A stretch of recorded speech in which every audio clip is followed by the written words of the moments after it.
Hola chicos, sean muy bienvenidos al repaso de nuestra cuarta lección, que lleva por título Los ojos velados. Oremos.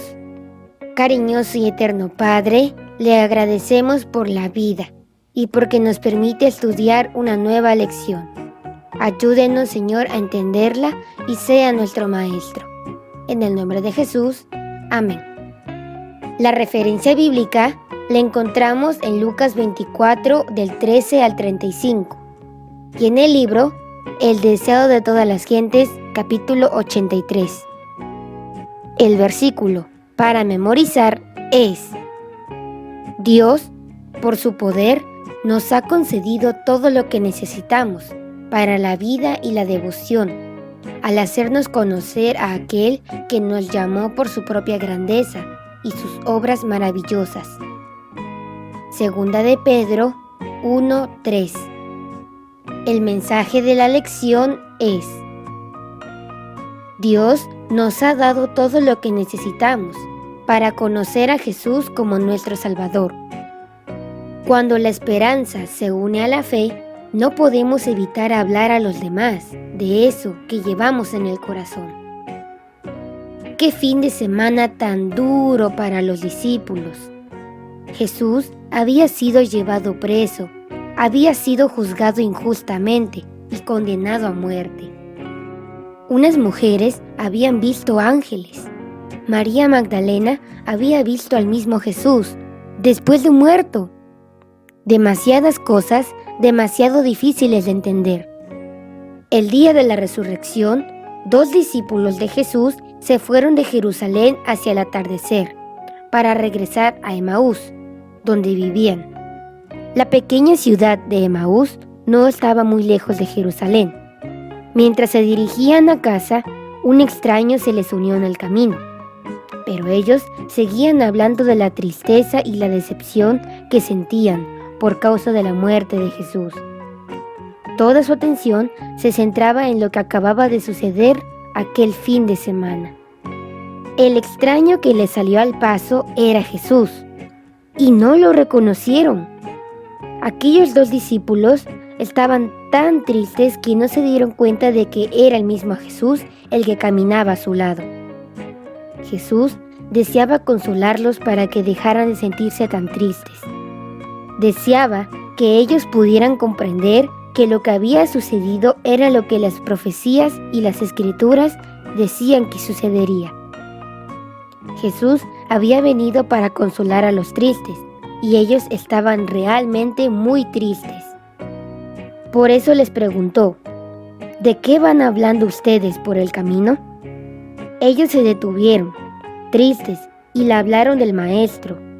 Le dijeron que era un profeta poderoso en hechos y en palabras, delante de Dios y de todo el pueblo, y cómo los jefes de los sacerdotes y las autoridades lo entregaron para que lo condenaran a muerte y lo crucificaran. Le dijeron que ellos habían tenido la esperanza de que Jesús sería el libertador, pero ya hacía 3 días que había muerto, por lo que habían perdido toda esperanza. Evidentemente, aquellos 2 discípulos habían olvidado las palabras de Jesús, en las que predecía su sufrimiento, su muerte y su resurrección. Así que Jesús se puso a explicarles todos los pasajes de las Escrituras que hablaban de él, comenzando por los libros de Moisés y siguiendo por todos los libros de los profetas.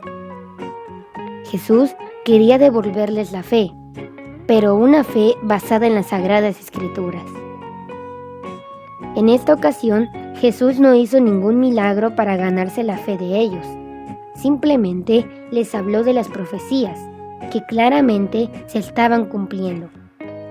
Jesús les demostró que sus expectativas sobre el Mesías como un gran rey terrenal no estaban en armonía con las enseñanzas de las Escrituras. Les hizo ver que el Mesías debía morir para redimir a los pecadores que se arrepintieran de sus pecados. Mediante su ejemplo, Jesús despertó en sus discípulos el deseo de estudiar la palabra de Dios y de compartir con los demás la gran noticia de su resurrección. Al llegar a Emaús, los 2 discípulos invitaron a Jesús a que se quedara con ellos a cenar, porque ya era de noche. Jesús entró pues para quedarse con ellos. Cuando estaban a punto de cenar, Jesús tomó el pan en sus manos y lo bendijo, y los discípulos lo reconocieron. Entonces se fijaron en las heridas de sus manos, y ya se iban a echar a los pies de él para adorarlo, cuando Jesús desapareció de su vista. Mirando, asombrados el lugar donde Jesús había estado, comentaron: ¿no es verdad que el corazón nos ardía en el pecho cuando nos venía hablando por el camino y nos explicaba las Escrituras? Con gran entusiasmo y emoción dejaron la comida allí y volvieron a Jerusalén para compartir aquella experiencia con los demás discípulos. Ya no estaban tristes, ya no estaban decepcionados, habían dejado de llorar y salieron corriendo a dar el mensaje más maravilloso que ha recibido nuestro mundo, el mensaje de esperanza. Para saber más. Dios quiere que nos centremos en Jesús y no en las cosas que nos decepcionan o nos ponen tristes. Si lo miramos siempre a Él, nos consolará, nos dará confianza y fe. Con esa esperanza renovada, iremos a compartir las buenas nuevas de la salvación. Oremos. Gracias, Padre, por la lección de hoy. Le pedimos que nos ayude a centrarnos en usted y no en las cosas que nos decepcionan o nos ponen tristes. Le rogamos que nos ayude a esparcir las buenas nuevas de la salvación. Se lo rogamos y agradecemos en Jesús. Amén. Bueno, chicos, esta ha sido la lección de hoy.